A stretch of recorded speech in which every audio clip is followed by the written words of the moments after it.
నాగర్ కర్నూలు జిల్లాలో నకిలీ సర్టిఫికెట్లు కలకలం రేపింది. నల్లమల వేదికగా నకిలీ సర్టిఫికెట్ల దందా కొనసాగుతుంది. నాగర్ కర్నూలు డీఎస్పీ శ్రీనివాసరావు ఆధ్వర్యంలో విచారణ కొనసాగుతుంది. హైదరాబాద్లో తీగలాగితే నాగర్ కర్నూలులో డొంక కదిలింది. రంగారెడ్డి జిల్లా పదర మండలానికి చెందిన ఉపాధ్యాయుడే ప్రధాన సూత్రధారిగా పోలీసులు గుర్తించారు. ఒక్కో సర్టిఫికెట్కి ₹1,00,000 తీసుకుని ఉద్యోగం వచ్చాక 10 లక్షలు ఇవ్వాలని ముందుగానే డీల్ పెట్టుకుంటున్నారు. ఇలా ఇప్పటికే 200 మందికి పైగా నకిలీ సర్టిఫికెట్లు ఇచ్చినట్లుగా తెలుస్తుంది. వారిలో 75 మంది వరకు ప్రభుత్వ ఉద్యోగులు పొందారని, వారిలో ఉపాధ్యాయులు పోలీసులు ఎక్కువగా ఉన్నట్లు సమాచారం. నకిలీ సర్టిఫికెట్ల వ్యవహారంలో 3 అరెస్ట్ చేసిన పోలీసులు మరికొందరిని అదుపులోకి తీసుకునేందుకు సిద్ధమయ్యారు.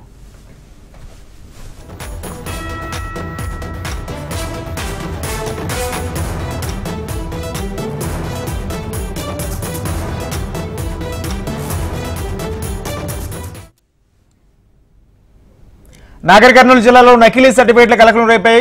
నల్లమల వేదికగా నకిలీ సర్టిఫికెట్ల దందా కొనసాగుతుంది. నాగర్ కర్నూలు డీఎస్పీ శ్రీనివాస్ ఆధ్వర్యంలో విచారణ కొనసాగుతుంది.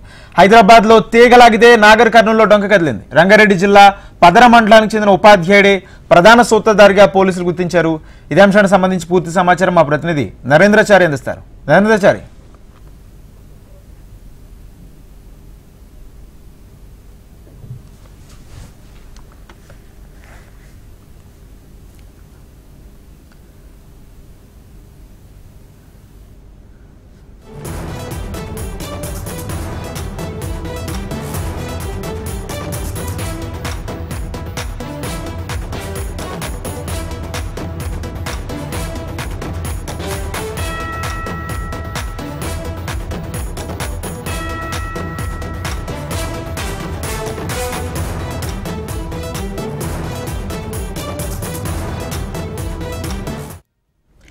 నాగర్ కర్నూలు జిల్లాలో నకిలీ సర్టిఫికెట్లు కలకలం రేపాయి. ఇదే అంశానికి సంబంధించి పూర్తి సమాచారం మా ప్రతినిధి నరేంద్రచారి అందిస్తారు.